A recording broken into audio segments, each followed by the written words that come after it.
Hello and welcome to your Thursdays this morning. It's so good to have your company. And Craig, you're looking amazing. How are you? You good? Oh, hello, darling Alison. You're looking absolutely gorgeous today. Oh, Craig, stop it. You can't be doing that. I'm about to host the show. Calm down. No, you really do. Not only that, you could be the best TV presenter I've ever worked with. I love you. I love you. I love you. I love you. Thanks, mate. That's really kind. Thank you so much. You know what? You should tell Dermot. Honestly, Dermot is so lucky he works with such a funny, intelligent, world-class TV presenter. Really, you are just the tops. Oh, thanks, Craig. That's so kind. Should we get on with the show then, babes? Yes. Let's get on with the show. He's the man behind the controls today. It's the puppet man himself, Paul Zerdin. Yes. Morning. Morning. Can I take it off now? Yes. I mean a lot of it, Al. So amazing. Yeah, but a pinch of salt, yeah? On some of the stuff there. Vice versa. I mean, feel you're like I great. prefer you with that on. You prefer what I say? That's for sure. Yeah, he's gone from winning America's Got Talent to having sellout shows right across the globe. Yeah, Paul is here to bring the laughs with some very mischievous friends. And forward to that. it might sound early, but... It's beginning to look a lot No, like... no, stop. Stop. Why are we stopping? I'll tell you why. It's too early for that. Okay, No. it's just a little bit too early. I've also ready. dropped my face over here. It's not broken, Paul. Sorry about that. There you go. Paul's Still face is working, like- Paul. Am I still working? Only Am I still got working? two I'm still working. It's I'm okay. still working. It's all right. It's like face-off. Look at that. According to Juliet, this is so weird. Now is the time to start prepping for Christmas, Juliet, really? Indeed, it's not too early. No, it's not too early. Look, there's 38 days to go now. The countdown is on, and now is the best time to get your Christmas cake all baked so you can feed it in the lead up to Christmas. I've got the best recipe. Can't wait to share it with you. It's delicious. Julia, it looks stunning. I'm going to be honest with you. It's so much better than my icing that I've just done. My Christmas you've cake. done your cakes. I've done my cakes, but my icing doesn't look as good as that. No. That is good, Julia. We got the best, haven't we? Line. We've got the best. She's good. And speaking of food prep, our batch cooking genius, Suzanne Mulholland, is back with more money-saving hacks. What have you got for us today? Yeah, today we're talking about grab and cook bags that you can just make up really easy with all the raw ingredients, throw them in your fridge and freezer, and then just bring them out. And today we're talking about ones that you can cook in the slow cooker. Lovely. There we go, Are you a good. big fan of slow cookers? Oh, slow cooker, fast cookers, medium pace cookers. I love them all. I have a space for all of them in my life. Yes. Yeah, good stuff. See you a bit later on. From a Jungle TV exclusive to a look at the Crown's new controversial series, Sian Welby has all the latest on the best new shows to binge on this weekend. What's your slow cooking stuff? Yeah, and put them in bags. Yeah, can't wait for that. And speaking of what to watch tonight, in the UK, there's the premiere of the new film Napoleon, which has already got a lot of Oscar buzz, apparently. So Louise Rowe is taking inspiration, celebrating all things French, French fashion. So you're linking Napoleon with fashion today. Bonjour, bien sûr. I will say I'm not going to be inspired by Napoleon himself. We're going more Emily in Paris. Think chic Parisian, adding a bit of je ne sais quoi to your wardrobe. You want a bow in your hair, a bit of pearl? I'm going to give you all the lovely tweed jackets and some amazing price points too, so can't wait. Thank you. Just going for a little bit of Napoleon fashion. That's what he did. Like didn't he? that, yes, he did. Yeah, he did, yeah. I think all our models will be doing that today. No. Because it's weird. Hey, that's all You actually unbuttoned your shirt and You like everything. that? It's too early, bag. Never too early. Too early. Yeah, I saw you glimpsing. I did. I saw you looking. Before all that, it's time to find out what's got Britain talking today. We're joined by Nick Ferrari down the line and Matthew Wright in the studio. Morning. Hey, how Yeah, are you? well- Paul's face when he's dropped the mask. I know. Absolutely brilliant. I know. I think it cost quite a bit of money. You all right, Nick? How you doing, darling? Everything fantastic. Was it a Busy good news show agenda. today? Was it a good show? It was huge. So much to talk about, but this is the highlight of my morning. You know that. Yeah. Good rows on the radio this morning, Nick? That was just with the production team. When we went to air, it was even worse. Well, are your fans excited about I'm a Celebrity? Because it's coming back on Sunday. Everyone's very excited. Obviously, we've got Josie in there. Yes. We've got Rochelle's husband in there. Yeah. Marvin's in there. Are you excited about this? Are your fans, your listeners excited about it? Your fans? Yeah, I think they are. I mean, I'll be honest with you. Of course, we're all pulling for Josie, as you rightly says, and Marvin, but I think one of the best bookings really in recent years has to be Nigel Farage and the extraordinary situation in which we find ourselves. If you go back a few years to the great Brexit debate, you had one side led by David Cameron, who's now coming back into power and is in Ukraine as we speak as the Foreign Secretary, and he lost. And the winner will be chomping down on whatever he'll be chomping down on in the jungle with Nigel Farage. So it's a hell of a series. It kicks off on Sunday, I think, doesn't it, Alison? Yeah, it does. Kicks off on Sunday. ITV.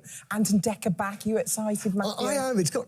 It always sounds horrible when showbiz people talk about other showbiz people being nice, but Fred Sirius, I've met him quite a few times, and he is one of the loveliest human beings I have ever met, regardless of what he does for a job. Josie, we know, whichever way you cut it, is a lovely person. So I just thought straight away, this is going to be about those two people, and maybe for the first time ever, they will have a dead heat for King and Queen, which we've. The trouble I have is Farage. Because Farage. Don't worry, I've spoken to the man himself, and I said to him, why, when you hate foreigners, Europeans, so much, do you go for the Huguenot-sounding pronunciation name, Farage like garage, and not Farage like garage? I would say, park it in the garage. And he said, you can use either, so I use Farage. Oh, Farage and garage. Well, we've got some exclusive very divisive footage. character, very divisive character. Really? Yes. Yeah. We've got some exclusive footage of the camp, so let's take a look at some of these pictures. Let's have these are stills. Oh. So what's that? I don't even know. It's like a windmill, isn't it? That's a bath. Oh, that's apparently. the bath. A bath or bath, Farage or Farage. Oh, there's the shower, yeah. Oh, that brings back memories. Oh, did you? Yeah. Oh, you was in the jungle. I thought my... I was wondering what that rag was. Look, unwashed. Have a whiff. That's what it smells like. Oh, it still smells of fire. Oh, Rebecca Anderson's friendship. What are you doing there? I can't remember. Oh, it's some sort of snake. Yeah, I found that... I started off very frightened of everything. The white bikini. Oh, whose bikini's that? Mine. You had a bikini? You don't remember my shower scene? No, that wasn't your bikini. That was Marlene Class and me. Marlene's This bikini. is also unwashed. I don't want to snap that. What's that there? Oh, my goodness, there you are. You're in your look at bikini. that. Now, that is a body. If you've got it, flaunt it. Did you really keep her bikini? I kept my bikini on under my jungle gear for about a week, waiting for my moment to reveal myself to the nation. And still, I just thought it's unfair that only the girls get to be leered at in the showers. It's boys should be looked at too, and I did my Since then, have you learned to deadlift and do squats and sort out those glutes? Because they're a bit baggy in that shot, I won't lie to you. You sort it's of a lot baggier now. I can tell you what. What are the chances of things unravelling for Nigel Farage in there? Because there's no place to hide, is there, Nick? I mean, it could unravel quickly. I think he might actually do rather well. He went to a fairly strict private school, so he's be used to having pretty grim school meals. He'll have a sense of discipline in him, and he's going to need it, Craig, because he will undoubtedly be the one. Well, I would have thought he is the one who's going to be voted to do the most challenges, whether it's trying to swim with rats, being buried underground, eating all sorts of unimaginable things. I think, look, he's doing it to try and win himself a new audience. If you read the interview before he went in, he thinks there's a great group of disaffected young people who he will reach out to. Well, all right, Mr. Farage, that might be why you think we're doing it. We just want to see you eat kangaroos' testicles. That's the reality of it. Nick, would you like to go to the jungle weight loss retreat? Well, until I saw the possibility of wearing a white bikini, which I think the nation has possibly suffered enough. But that would be the only thing that might appeal. No, it's never really done it for me. So you lost 21 pounds in 20 days. That's nearly 2 stone. Yeah. Unbelievable. How long did it take you to put it back on? About 2 days. I went straight to the Golden Arches and had double burgers for breakfast. It was just fantastic. It's guilt-free food. You can just eat and it's marvellous.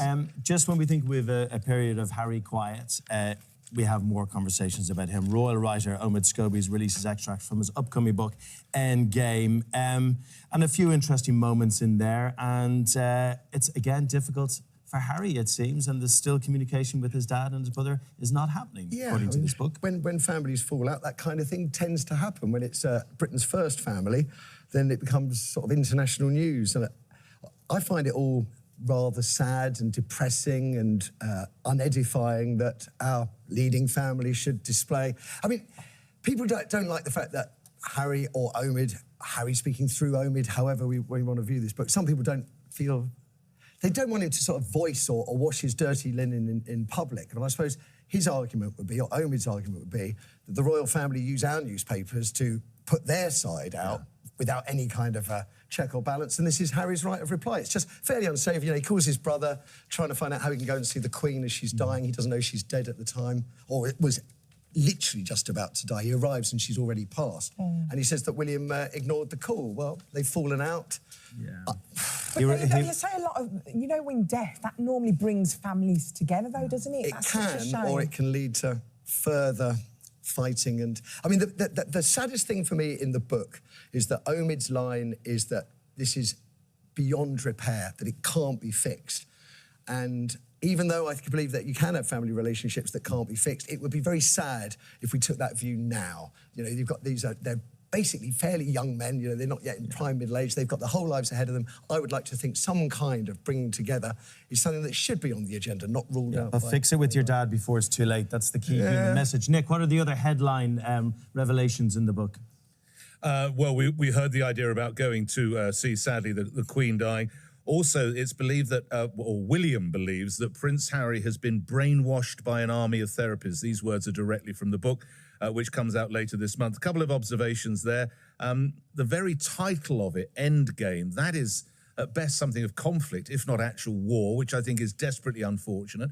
It was just 2 days ago that we learned that Prince Harry phoned his father on his 75th birthday, and I think I said at the time it's quite remarkable that anyone would think not to phone their father on their birthday, but this was seen as a sort of maybe a gesture of peace and that could be some kind of harmony breaking out, and now we see this book published. I'm with Matthew totally on this. I think it's desperately sad. You don't like families to fight at the best of times, and sadly, again to Matthew's point, I fear that this is a death within the family that's actually possibly going to widen the chasm, not seek to remedy the problems. Yeah, well, sticking with the royal family, the Princess of Wales is said to be using a feelings wheel with her younger son, Prince Louis, to express his emotions. What do you think about that, Matthew? Well, I was on about 2 weeks ago discussing just this in my daughter's school, and this may come as a surprise to many of the public school educated newspaper editors that run our mainstream media, but they've been doing feeling wheels in schools, in state schools for years. I've never heard of that. And they're absolutely fantastic. So green and yellow, when my daughter comes out from school, she says, well, I say, well, how are you? And she said, oh, I'm green and yellow. And that's sort of peaceful, serene and love. And then sometimes when, you know, discussing what's on the news, she'll say, you're getting too red, you're getting too red. You know, you need to be more green. So she's 4.5. And Kate has said, and I absolutely agree with her, that emotional intelligence is just as important as academic intelligence. There's no point being academically bright if you can't control or manage your life. You won't be happy. So I think it's a wonderful thing she's done, but you don't have to pay £14,500 a year for private school to have a feelings wheel. You can get it for free in your bog standard state school. You could probably Google Marvellous. I'm looking over Nick's shoulder. Is there a feelings wheel there, Nick? How are you feeling today? What are you today, Nick? I think I'm trying to remember Matthew's colours. I think I'm feeling green with a little shade of blue. But look, the headlines that we all have to discuss on a virtual daily basis, anything, and I won't go to the story that you know I'm referencing, that causes such toxicity, such inflamed debate. And remember, the children are witnessing that in their houses as they hear the radio news, the TV news, they see their parents read it online or in newspapers. Anything that, as Matthew's referenced, anything that allows them to say that, to exploit, this has to be a positive thing. Now, you're right, it is probably the fact that the Princess of Wales is doing it will give it more prominence, but I say, hey, power to her elbow. That's great if it helps other children. It's absolutely something to be supported and embraced. Although Prince Louis doesn't need a feelings wheel, it's on his face. We know how he's feeling all the time because he wears his heart on his sleeve and on that cute little face too. Look at that. He's so expressive, isn't he? Oh, he's great. Oh, he's lovely. Maybe it's just, I don't know, I sit in my little girl and I can't keep thinking, you project ahead and think, how many more years will I have this sort of innocent, everything's just truthful on her face, how she feels is right there. A couple more years. Yeah. Couple more years. It goes, doesn't it? It goes after a while. I have a 20-year-old who still can't hide the feelings on the face. It does never goes. Lots more to come. Nick and Matthew are going to stay with us to have their say in today's biggest news stories, including the cat tipped for a, wait for it, perfect. Perfect Christmas #1. I'm sorry. How you feeling? And also coming up, it's been 35 years since the UK's deadliest terror attack. Lorraine Kelly joins us as we remember the 1988 Lockerbie bombings. We'll see you soon. Because we're low in confidence, aren't we? Yes. Shy, retiring. We are. Yeah. Especially me. Thanks, Mel. As is Matthew and Nick. Look at them, little cherubs, the pair of them. Shall we go to our next news story, gentlemen? How are you? Please, I'm doing very well. Did you have a fishing accident? Why is there a fishing hook stuck to your jacket? This is fashion. Oh. You can't catch a fish Not with that. fashion, it's fishing. Thank you. Oh. Here always. Here always. Right. I'm hooked on you now. Oh, There's something God. fishy about this programme. Okay. There really is. Come on, toe the line. No, too much. Too much. Casting around for a good gag now. Reel it in, will you? Leave that one to float. Come on, get on with it.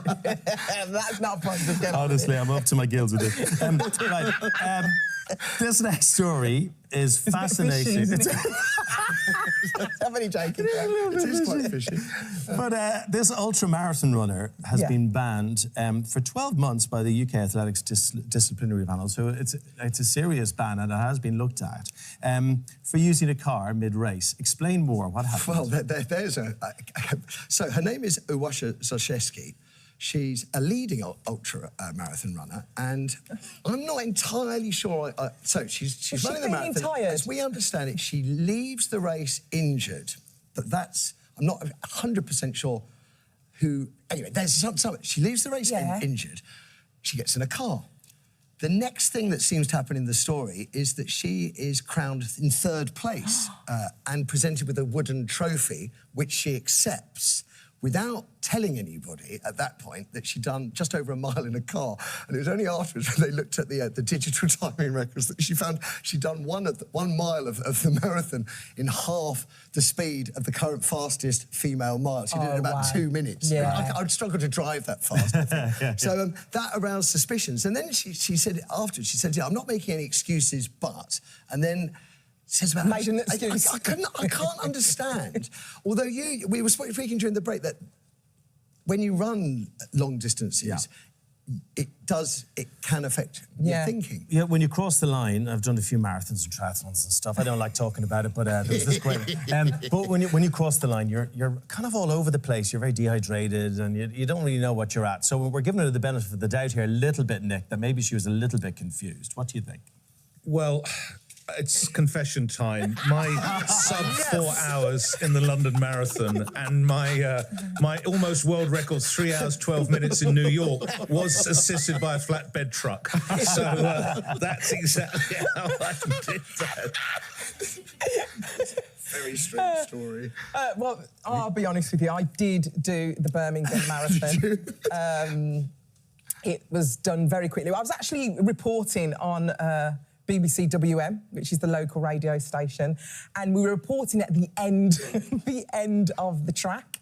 So when everyone was getting their badges, and I just thought, I wonder if I just ran up there, if I'd get like a medal. So I ran. This is bad, isn't it? It is bad. And I ran and I got a medal. No. And then when I was walking home and I caught the bus, everyone's like, well done, Alison. I was like, thank you. And I really did enjoy the feeling of winning and doing a marathon. Without actually doing it. It actually inspired me to actually do a marathon in the future. So do you want to join me, Nick? Yes, come on, I tell you what, we get some sponsorship, wouldn't we, as we went round? Let's go for 2036. We're going to go Yes, for 2036. absolutely. We're on. And we're going to do that marathon. So is that the year or the time you're going to do it in? I remember doing one of my only great sporting moment was a triathlon, and I got on the Irish age group team. Yeah. Right, to represent Ireland in the World Championships. Well done, darling. And Look at your face. But I can't put the photograph on the wall because I've cropped it. If you look a bit lower, you'll see that clearly on the last bit of the run, I wet myself.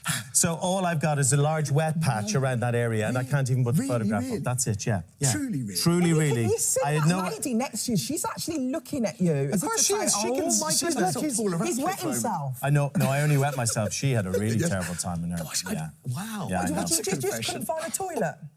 I was in the middle of a race. I couldn't nip off and just go over loo. Oh, I'd pop into the local pub or something like that. There's absolutely no way that's happening. No. I'd forfeit a couple of minutes just to go. Right. What's your attention span? Well, it's as bad as yours if this conversation's anything to go by. It's not great. It's not great. Apparently it's shrinking. It is. All our attention spans are shrinking. Nick, you still with us, Nick? Still got it, yeah. So just reliving that ghastly moment with you. Well, apparently researchers have found that the average Brit can't focus on tasks for more than 46 minutes, which is more than me, I'll be honest with you. This then drops to 11 minutes when it comes to reading a book, 10 minutes when in work meetings, and just 9 minutes on a video call. What's your attention span like, Matthew? Video calls probably less than 9 minutes. I'm already fiddling with the buttons. The book thing, I think 11 minutes, is that maybe the time it takes you to realise that you... Sorry, what was you saying? What was you saying? What was you saying? I don't know. Zoom calls. Zoom calls. I don't, you know what? When they say to me there's a Zoom call for half an hour, Nick, what are you like when you hear that the Zoom call's going to be half an hour? I don't do them. I just can't be doing it. And I've discussed before on this team, we don't actually have meetings. We go for a walk around Leicester Square. So if we have to decide what we're going to do because we've got the Prime Minister tomorrow or the Chancellor, we don't sit in a room. We just have a walk around the square. We exchange all ideas. If it's a particularly difficult one, it's called a two-squarer. That means we have to go round twice. But that's really only if there's like a major event such as a general election. We're doing it, and that's it. Idea. I'd love to go on a one-squarer with Nick. Yeah. I'd love that. He looks like a four-square man to sort him out. Two trips of Leicester Square. It's a great way to actually keep your concentration walking or weeding while you're on the phone. I do that quite a lot as well. Do you? Yeah, I do, yeah. Because I've no attention span, because my brain immediately goes to funny cat videos within about 30 seconds, which quite neatly brings us on to our next story. Wow. And this is Nala the cat, who is aiming for a Christmas #1. Yes. Tell me more. Pause for thought. So Lad Baby's got a run for their money this year. It's a cat that did very well. It's very popular at a station with the commuters that it sees. There's Nala, and the owner has decided to release a record, Meow. You know how it goes, yeah? Meow. And it's to raise money not just for the RSPCA, which is a fantastic charity, but also for a local homeless charity, because, lest we forget, our erstwhile former Home Secretary thought that homelessness was a lifestyle choice.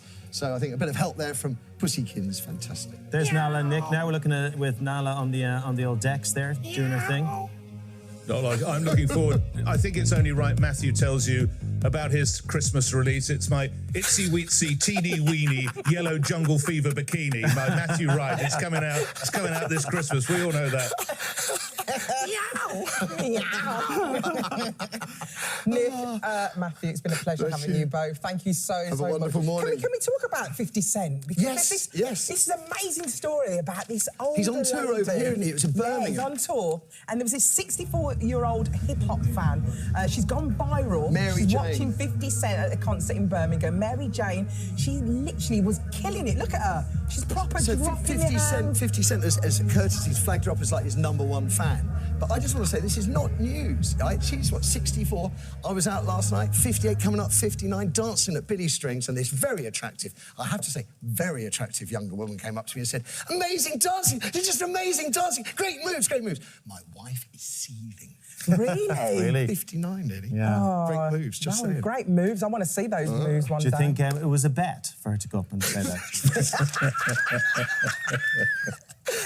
Thank you, Matthew. I enjoyed that. We achieved absolutely nothing, but I enjoyed the conversation for the last 8 minutes. Listen, we've got some good news because it's competition time now, and this is a competition. It's amazing. You could win not only a holiday of your dreams, but £48,000, completely tax-free. But the only thing is, lines close tomorrow, so Lisa Snowdon has all the details. Welcome back. Great to have your company. Now, on the 21st of December 1998, the UK was left devastated after facing its deadliest terror attack. A Pan Am jumbo jet with 258 people on board has crashed tonight just north of the Scottish border. The aircraft, flying from Heathrow to New York, was destroyed by a bomb 38 minutes after takeoff, crashing down in the sleepy town of Lockerbie, and the explosion was devastating. All 259 people aboard were killed, with 11 on the ground. One of the first on the scene was our very own Lorraine Kelly. This morning, police continue their search to try to ascertain what caused this horrific disaster. 35 years later, and the explosion to this day remains the largest terrorist attack to have taken place on British soil. Now, in a new documentary, Lorraine Kelly returns to the site she reported at 35 years ago, and she joins us today. Thank you so much for coming to tell us about this. Good to see you. I actually remember this 35 years ago. Let's go back to the beginning. And what do you remember from that day? Just getting the call to go and being there incredibly quickly. And it's like you were saying, Alison, you remember it. Yeah. But an awful lot of people don't. You know, they don't remember it because back then there wasn't 24-hour news, there wasn't the internet, there wasn't all of these things. So part of going back was to really give Lockerbie its place, and especially the people of Lockerbie who were so kind to us. And, you know, because an awful lot of people there, you can understand, they want to put it behind them, and in many ways they have. Yeah. But I think it's really important for us to remember that it was the worst, you know, terrorist atrocity, not just in this country, but in Europe. And I think sometimes we forget that, and I think it's really important to remember. Yeah. We've got so used to seeing graphic images of just catastrophes and sadness, haven't we, because of mobile phones. But actually, when you think back in 1998, you know, we didn't have 88, there wasn't that much of it around, you know. And I'm just wondering, you, as a young reporter, going on site and seeing the scale of that, what was that like for you? To be honest, it felt like a war zone. It's the nearest I think anybody would ever come to experiencing what our armed forces have to experience. And it was like that. And in a way, because it was so utterly unreal, it didn't quite hit you at the time. And of course, back then, there wasn't counselling offered to anybody, you know, like who was affected by it, or anybody who, you know, lost somebody, or, you know, or experienced it, because the whole town experienced it, of course, and 11 people on the ground died because part of the aircraft landed on their houses. You know, and people had bodies raining onto their homes. I mean, you know, you're sitting watching the telly in your house, maybe having your tea. It's unimaginable what people went through there, and I think we have to very much pay tribute to that and remember it. And I watched it last night, and you talked to a guy called Peter, where that actually did happen to him. Yeah. And what's interesting is it's 35 years on, yet he's still completely affected by this. He is. You know, he's crying, there's tears. But he found a lot of emotional support from the family as well. Very much so, and the bonds. This is a thing that's astonishing. Oh, Peter is just lovely, and for him to allow us to talk to him and to reenact that. But you're right. You know, 35 years on, still experiencing that because people didn't get the help that they needed. It was that way of, oh, you soldiered on. You know, even if you've experienced this trauma, you just kind of got on with it. I'm so glad that attitudes have changed now. That wouldn't happen now. Yeah. And a lot of that is down to what happened to people in Lockerbie. Because about, you know, 3/4 of the people there had PTSD. You know, they experienced that. Of course they did. Of course they did. And I learned so much about that. But also, do you know what? Human beings are amazing. We saw the absolute worst of people too, the people who would do that. You can't even begin to understand what's going on in their head. So you see the worst of humanity and you see the best, you know, because like you said, those bonds that were from those friendships, people, particularly in America, who didn't really want to come back to Lockerbie because they thought it's death, it's fire, it's horrible. And then they come back and they get a sense of peace and then make friends and all the absolute wonderful acts of kindness that people in Lockerbie did, opening their hearts and their homes to people from all over the world. It was amazing, amazing. And it's worth bearing in mind, Lorraine, Lockerbie wasn't targeted. It just happened to be that the plane was going over or near enough to Lockerbie as the bomb went off. It was because it was delayed. It was delayed, Craig. It was coming from Frankfurt to Heathrow to JFK in New York, and it was delayed at Heathrow. It was supposed to explode. It was timed to explode over the Atlantic. Right. But because it was delayed at Heathrow, it went... But it was horrific when you think that was... Awful. No matter what, a horrible loss of life, wherever... And you think... For the community to make peace with... I know. It could have been different. It could, and it's astonishing to think the waste. You know, we talked to people, and what was lovely was that you felt a sense of some of the people who died or who were effectively murdered. Of course they were. And you got a sense of, there's one girl, Nicole, beautiful, beautiful girl, so talented. And in the documentary, we hear her singing.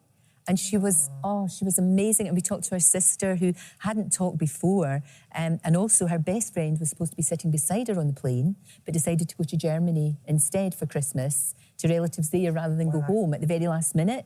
And of course, she's having to live with survivor guilt. And she's having to come to terms with that. And just so sad. But they all say they find a sense when they come to Lockerbie and they go to the Garden of Remembrance and talk to, residents and these friendships that are formed. it does make them feel better, gives them a sense of peace, and that's good. That's it. It is like, let's say, a place of remembrance as well now, isn't it? Very much And in so. terms of getting over something like that, whether you ever get over it, I don't know, but dealing with you the live with it, I PTSD, guess, right? yeah. I mean, we have to try, don't you? But there was so much post-traumatic stress disorder. There was so much of it that has only really been diagnosed over the past few years. Yeah, I mean, there was one lady I talked to, Gillian, lovely Gillian, she was only 8 when it happened, and she was very close to Sherwood Crescent, where the crater was, where the 11 people from Lockerbie died. And it was not that long ago that she actually had a total nervous breakdown. Can't believe that. And she taught, she's a midwife, she's got an incredibly, one of the most difficult but most caring jobs you could imagine. And she hadn't really ever come to terms with it, and it took that long for her to process it, and thankfully to get the help and the understanding that she needed. We were talking about this earlier, is when you're a young reporter and like, I've been there, you're sent out to a story, you don't really think about it, it can be something really awful, you might see something, but you kind of, you hide it away because you just got to get the story You kind of have out to there. distance yourself in a way, but something like this, I mean, obviously, of course it affects you, we're human beings, for goodness sake, but yeah, I was lucky that I was able to talk to my husband because he was there as well. That's why we got there so quickly, because him and I got there very, very fast. And was he the cameraman? Yeah, we were able to, he was the sound man at the time, and you know, everybody did all the different jobs. But, you know, he and I were able to talk about it. I was able to talk about it with my dad. My dad picked me up on Christmas Day, and you know the usual. You know, you won't want to talk about this, and I spent the whole journey back to Glasgow just talking about it, but it was the right thing, it was good. But talking is so important. Oh, it is, I know Alison, Colin, the policeman, he's only just talking about it now. He is, and he was only 18. I mean, there was a lot of really young people, especially first responders, that were going out into the hills and finding bodies, and there were young guys and girls, and he was very young, but his way of coping with it too is that when people come to Lockerbie, he helps them, he shows them all round and answers all their questions, and with such kindness and compassion. You know, it really is remarkable. It's been You've got to watch it. If you haven't seen this documentary, you have to watch it. It's on ITVX, ITV1, and obviously you talk about PTSD, and then you don't want to talk about the fact that you suffered with it as well. You didn't feel like you was allowed. No, I don't think that it would be like you, Craig. You would go, no, I don't. I was only reporting on it. You have that because you were getting nightmares. Yeah, but I was only sort of witnessing it. Do you know what I mean? Yeah. But of course it affects you. Of course it does, because we're human beings, and it has to affect you in that way. And it was more than just a story that you're covering. Do you know what I mean? And especially going back and meeting everyone, and everybody again. So thank you to everyone in Lockerbie for being so kind to us and kind to the team. It's important to remember the people who died. It's also important to remember a friend of yours who sadly passed away way before time. Hannah, a producer on the Lorraine show, and there she is. God rest her soul. Isn't that the most beautiful photo of Hannah? lovely. We knew we knew that her cancer had come back, and you know, that's baby Rory, isn't he gorgeous? We knew it'd come back. One of the last things that she heard was the single, you know, the single Golden with Joss Stone, for goodness sake, which right now, I can't believe this, and Hannah would be laughing about this as well.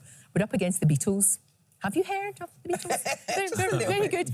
But yeah, this has been incredible, this thing, because the choir is made up of people who watched our campaign, the Change and Check campaign, and who now are going to be all right. You know, it just goes to show how important those campaigns are. Oh, Alison, it's been phenomenal, and you know, and it is dedicated. The single is dedicated to Hannah, and we'd be lovely to beat the Beatles, so we have to download it. Yes. We have to do that. Golden. And you know what? Do you not think at this time of year you want to make a wee donation to charity? So it's the way of doing it. I know you were talking earlier on about the charity singles. They're all amazing. And you get a lovely record. Remind everyone what it's called, where they find it. Golden, and you can download it. Don't ask me where. Where you download things. You can download it. Ask one of your children. Get a small 4-year-old child to help you. They'll be able to do it. Return to Lockerbie with Lorraine Kelly, ITV1, ITVX. Thank you so much. My first ever TV interview. First person I ever interviewed. On the Disney Club. And look how you've grown. Hey. Look at you now. You were a dote that day. So lovely to see both of you. I feel as if I'm inside my TV. It's great. Yes, stay. Good to see it. Stay. Coming up next, following the news that chickenpox vaccines could become available to all children through the NHS. Dr. Zoe's here with all the latest. We'll see you after this. Welcome back. Now, in just a moment, we're going to be chatting to Dr. Zoe about calls to roll out the chickenpox vaccine to all children. But first, another reminder of today's phone-in. Morning, Mel. Hey, Mel. Who have you heard from so far, lovely? Hello, guys. Yes, we're getting some calls coming through, some dilemmas that are happening around Christmas parties, around relationships. What's going on? Are you feeling underconfident? Give us a call. Thank you. So basically, behind Mel there is the production office, and usually it's full of people. But the minute they see a camera coming on, they all scarper. It looks like nobody Very works shy. there. I bet they're all behind the camera. How long is this going to be? Oh, exactly. Please do give us a call for free on 08000 30 40 44 or download our free This Morning app. To get involved, please get in touch by 11:15. You got to be 18 or over. Now, chickenpox parties could be a thing of the past, as scientists are currently advising the government to introduce the chickenpox vaccine as a routine childhood jab on the NHS. But the question you're all asking, when will it happen? Are there risks involved? Well, to answer all those questions, Dr. Zoe's here. Hiya, Dr. Zoe. Morning. Morning. Loving the colour scheming situ here, by the way. Refusing the fact that we're going into winter. I've got that It's dress summer. as well. I know Love you that have. dress. I haven't worn it yet. Me too. I wish I'd worn it today now. I wish I'd worn it. we So could have been let's twinning. start off about the reports regarding routine chickenpox vaccines. What are the reports? What's going on? So the JCVI, the Joint Committee on Vaccines and Immunisations, have recently reviewed whether or not we should be offering the chickenpox vaccine to children as part of the childhood immunisation programme. And for the first time, they've said that they recommend that it should be incorporated. They last looked at it in 2009, and at that time it was deemed to not be cost effective. So their recommendation to the government is that it should be included, and it's now down to the government to decide whether they will incorporate that. And the recommendation is to give 2 chickenpox vaccines to children at 12 months and at 18 months, and to give it in a combined vaccine with the MMR, so it will become MMR-V, because varicella is chickenpox.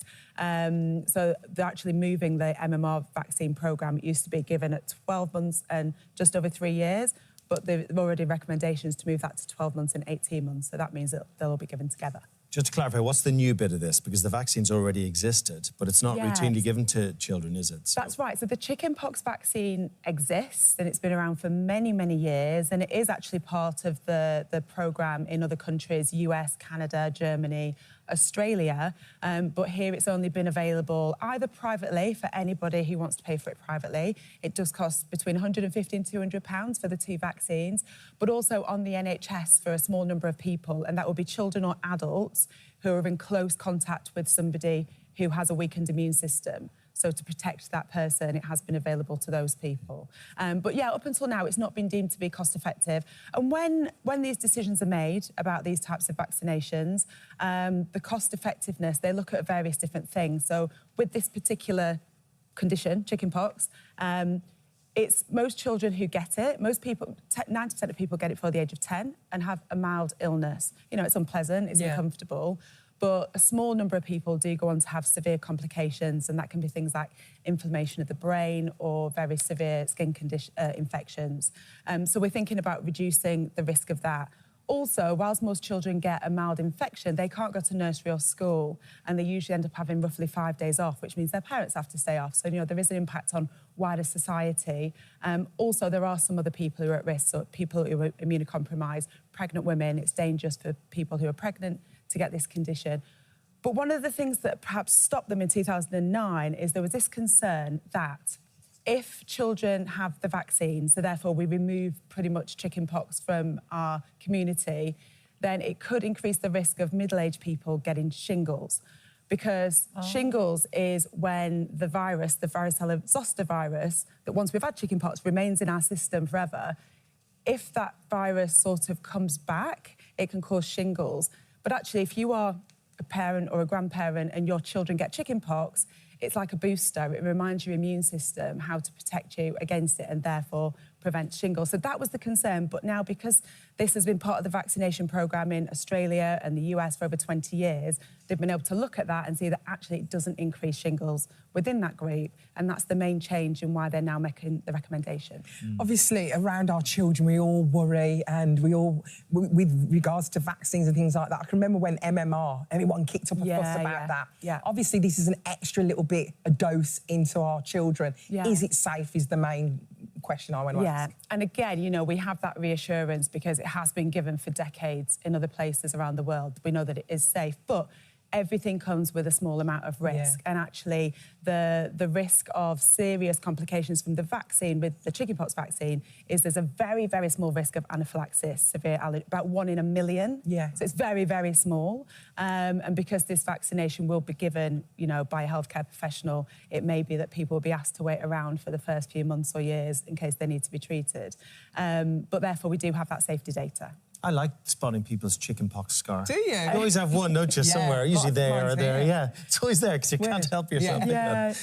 That's when it's at its more advanced stage with chickenpox, right? So how do you spot it early? So usually, before the spots appear, a child will have maybe just feeling generally unwell, off their appetite, might have a mild fever, and then it's the spots that are characteristic. So they start off as red spots, or sort of in children with darker skin, they're more darker spots. We've got some images here. And then they blister, so here you can see most of those spots are at blistering stage. Oh, that's really bad, isn't it? They scab over. It looks awful, and it is uncomfortable, it's itchy, it's unpleasant. But, you know, in most people, it is a mild illness and they get better. My little one got it on his first birthday, bless him. I hadn't chosen to give him the private vaccination. At the time he had chickenpox, I wished I had. But, you know, he did get over it within a week, like most children do, so... My top tip, I'm no doctor, but my top tip if your kid gets chicken, cut their nails. Definitely. Cut their nails. Cut their nails, keep their nails short, oatmeal in the bath. There are lots of nice chickenpox. Chamomile. Well, it used to be calamine lotion, but now, ideally, there are better things on the market because calamine lotion can actually dry the skin and irritate it further. So there are, speak to your pharmacist, lots of newer remedies available. So no more chickenpox parties now? No, they're not a good idea anyway. Never were. OK, thank you, Dr. Zoe. Thank you. You can have chicken parties, though. A chicken party. Oh, I'd love a chicken party. Parties, yeah. Barbecue. Let's do it. Now, coming up a little bit later, No Christmas is complete without a classic Christmas cake. Juliet Sear is here with hers.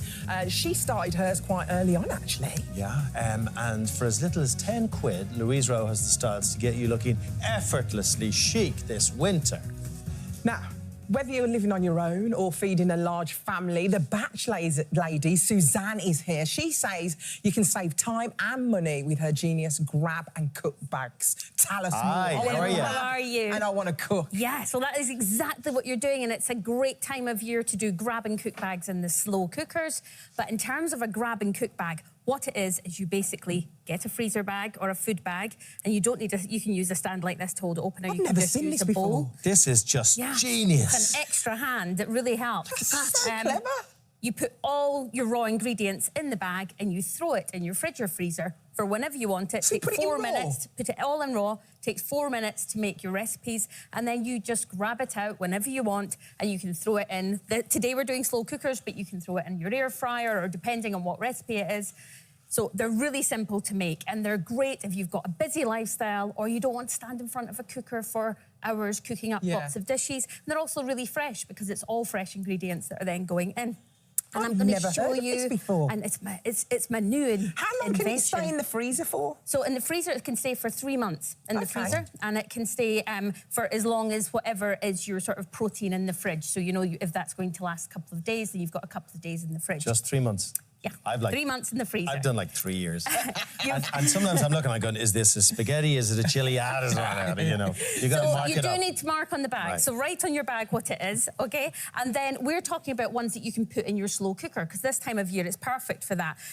This one is a family slow cooker. It's from Lakeland. It's $34.99, and it's got 3 different settings. And the one setting that it's got in it that I like for families is a warming setting. So if you've got teens, you can leave it warming, and they can come and help themselves as they go along through the night. So, and I'm going to show you a family recipe that we can make and put in as you go. Go on. So, I've put it all in nice little bowls, but you don't need to do that at home. You're just going to come in with your shopping and bang it in, basically. So, I'm using frozen chopped onions, so I don't even have to chop them. You just buy them already frozen and chopped. They're cheaper than actually unchopped onions, believe it or not. Some lardons go in.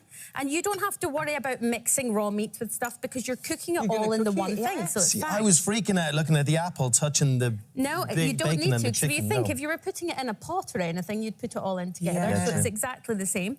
So we're adding in our apple now. And this is a lovely pork and cider casserole that we're going to be making. We're going to add in our cider. I mean, it's not attractive in there, is it? No, but I mean, it's not. This is not the finished product. It's not the finished product. Come on now.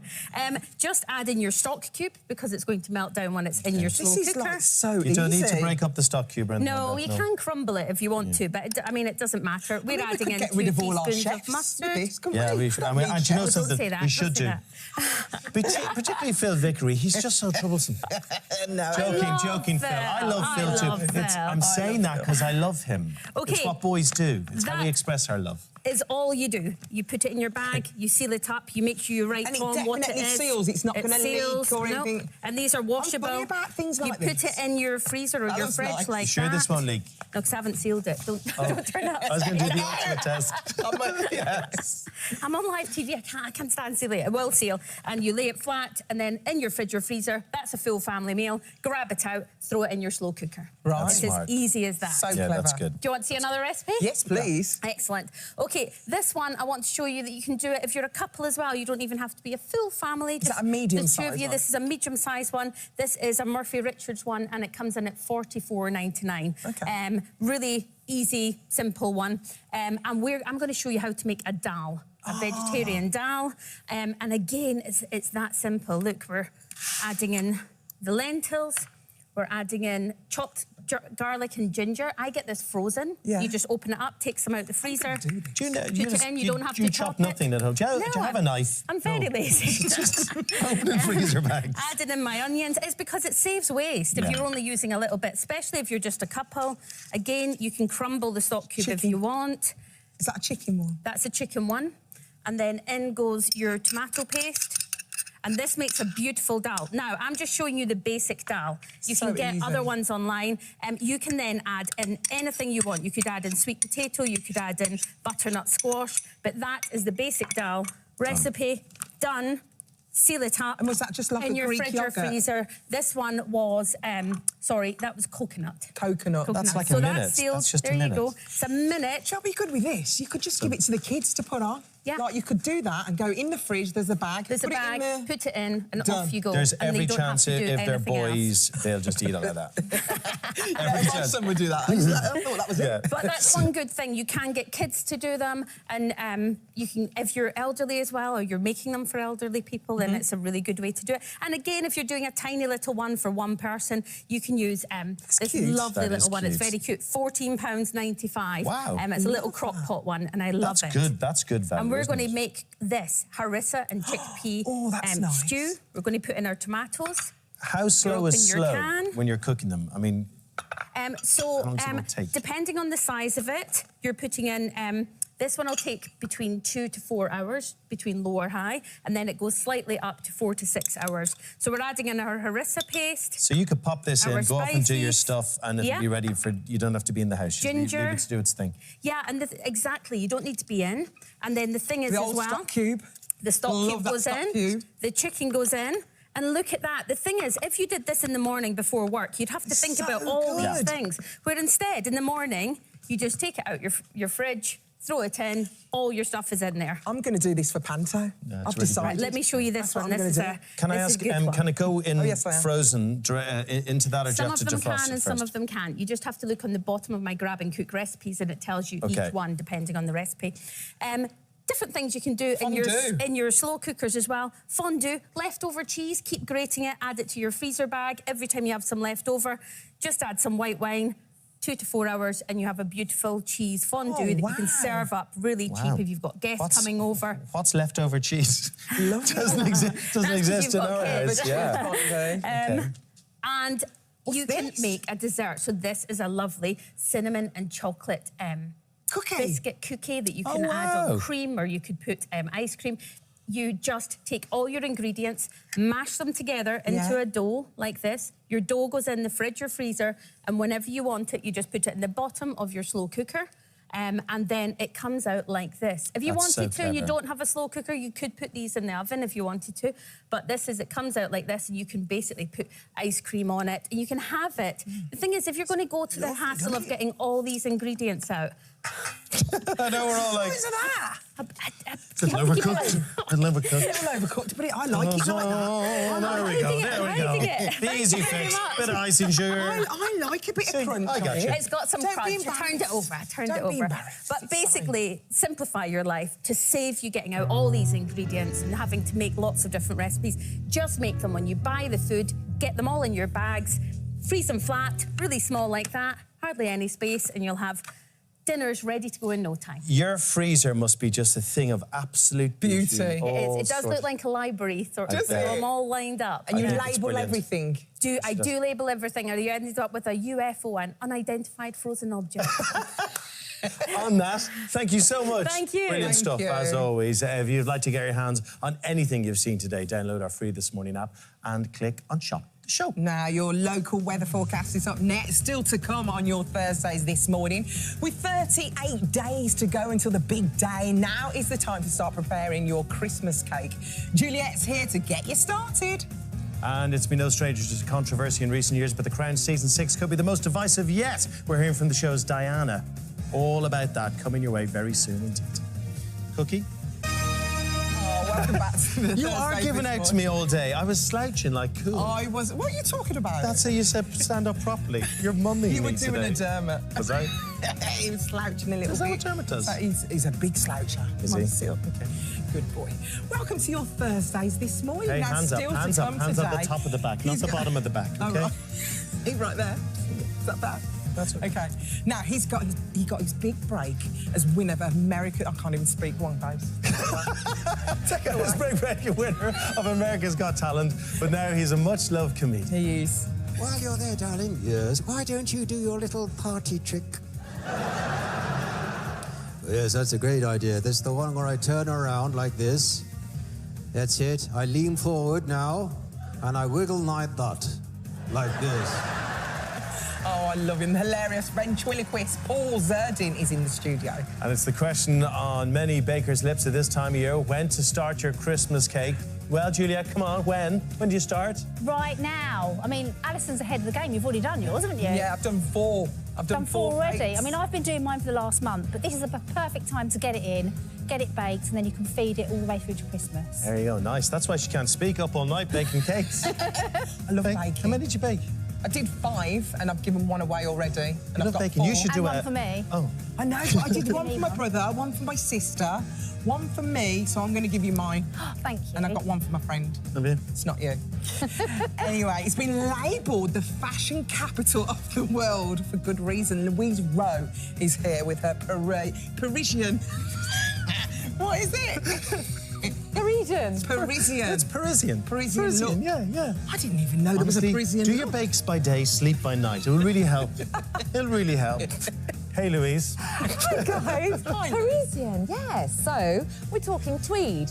Do you want pearls? Do you want beautiful bows? That just elegant but refined vibe, right? I'm going to give you a bit of tweed, and then, I don't know if you can come in close up, but the bows on this, Oh, that's everyone nice. is going to be after this cardie, and I've got it coming up. Oh, it is nice, isn't it? Oh, Cardis are back. I'm You so look excited. quite Parisian today, the navy blue. Merci. Do you reckon, Louise, would he pass for Parisian today? The Parisian? Yeah. If I stand like I'll this. give him that, oui, Yeah. oui. Well, if I'm Parisian, I wouldn't care, would I? I just go, puh. And from a sneak peek at the new cam, I'm doing this Parisian style, to a inside scoop about the first task. Sian Welby has all the latest jungle gossip, and there's loads of it, Sian. What you got? Oh, yeah, I'm really excited. Obviously, I'm a celeb. It's back this Sunday. We've been waiting for this. Our very own Josie Gibson is in there. We've got some behind-the-scenes footage from her that is an exclusive. And also, and at the minute I have to go, rumour, it looks as though Josie's very first challenge is going to be with Nigel Farage. Oh, so my could be an goodness. interesting one.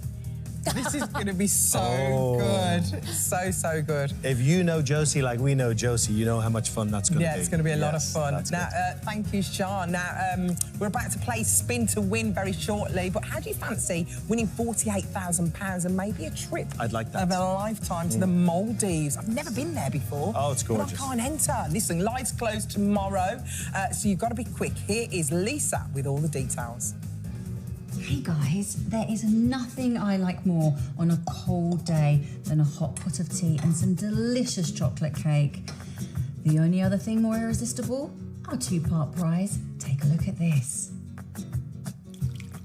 It starts with £48,000 in tax-free cash, which is all yours to do whatever you want with. That's the same as £4,000 a month every month for a year.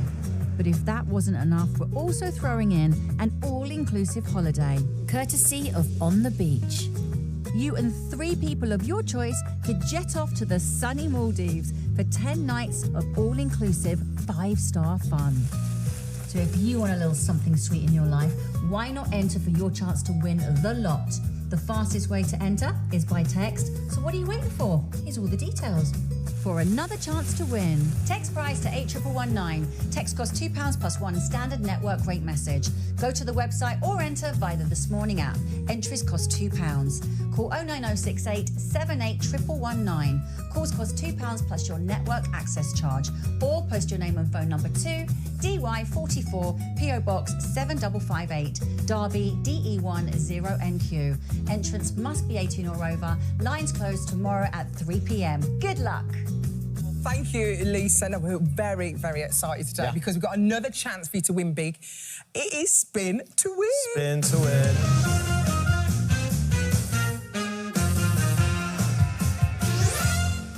Quick reminder, nice spin, like it. Thank you. Quick reminder of the rules. If your phone rings, you need to remember to say and only say today's passphrase. That's it, just say it, nothing else. Now, if you get it right, you'll get a chance to spin the wheel. Shall we get dialing? Yes, do it, let's do it, let's do it. Let's dial the number. Do you still dance when you're doing this? Oh, I'm a beautiful dancer. Oh, show us your moves. No, I'm not allowed to dance anymore. I can't believe the messages I got in saying don't dance anymore. Hold on, it's gone silent. No. We've got nothing. Have we actually dialed? Yeah. No. Line 1? Oh. Are we dialing now? Take your time. So both my family and people who don't know me say no more dancing, Craig. I don't know why, because... I think we needed it. Just like... Oh, yes, Craig. It's just so movie. And it's like this business. Don't go close up on the feet. Thank you. It's proper dad dance. Oh, what a shame. That was Sinead. Sinead, and she had an Irish accent, I could tell. Didn't say the passphrase. Never mind. We'll dial someone else. Here we go. Caller 2. Oh, good luck. You always said you were going to teach me how to dance. I did my first show with you a year ago, and you promised that day. I don't think I can see. I think you're unteachable. I think we are dialing. Are we dialing? It is dialing. It is dialing. I can't hear anything. I find if you creep... This is the Vodafone voicemail. Oh, okay, Alex, come on now. If it rings, you know, passphrase, caller 3, it's all on you now. All that money to be won. Look at it. Look at it. Good luck. Come on. Say the passphrase. This is it. Line 3. Maybe if I don't dance. I think this is going to be it. Does this look like dancing? Vibe it. Does that look like dancing? Yeah, you look good. There's... You salute you, Lou? Yes! Well done. Oh. Who's that? Maureen. Hiya, Maureen. How are you? Congratulations, you are through. Where are you calling from? Enfield. Enfield. Enfield. Oh, North London, not too far. Not too far. How's it going? How's your day going, Maureen? You all right? Yeah, I'm just chilling a bit. I'm watching you. Just chilling? Good choice. You're just chilling? Well, good listen, choice. You're going to win some money now, which is good news, isn't it? Got your Christmas cake done yet, Maureen? Done? No? No, not yet, no. You got to get on it. Yeah. You'll get there. You got to get on Let's it. spin this wheel. Shall we? Okay, I'm not allowed to do hard spins anymore because I broke it yesterday. So I'm going medium pace. Yeah, I was watching that. Yeah, I was watching. Yeah, it wasn't great, was it? It was a good TV. Give a medium one. That's it. It's just gentle, little flowy one. Gentle. This is for you. Flowy one. Okay, watching. Okay. I want the £2,000 for you. Okay. Nearly. Okay, here we go. Here we go. 1,000. Stay. Stay. Stay. It's £1,000. Okay, Maureen, I'm going to help you. over the moon. I'm going to help you with the excitement. We're going to throw the bag of shizzle in as well, okay? Okay, look, I can see that now. Yeah, just see it now. Okay, lovely. I think you've still Thank got you your so television. much. Well, congratulations, £1,000, the bag of shizzle. Congratulations. What are you going to do with the money? Christmas stuff, probably.